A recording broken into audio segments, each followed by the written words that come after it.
आज आम्ही आलो आहे सोमेश्वर धबधबा बघायला. धबधब्याजवळ खूपच गारवा पसरला होता. पावसामुळे धबधब्यातून पडणारं पाणी, पाण्याचा आवाज त्यामुळे वातावरण खूपच सुंदर वाटत होते.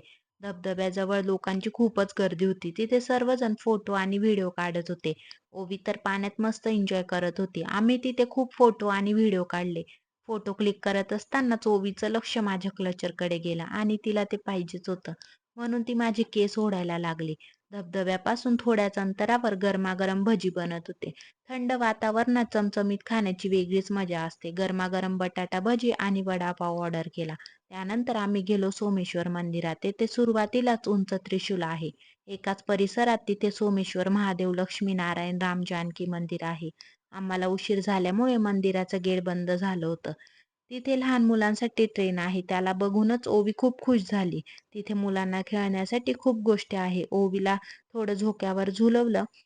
जेव्हा पण मी सोमेश्वर मंदिरात येते, तेव्हा मी मसाला कॉर्न घ्यायला विसरतच नाही. मला मसाला कॉर्न खूपच आवडतात. तुम्हाला आवडतात का मसाला कॉर्न? मला नक्की कमेंटमध्ये सांगा. Bye bye.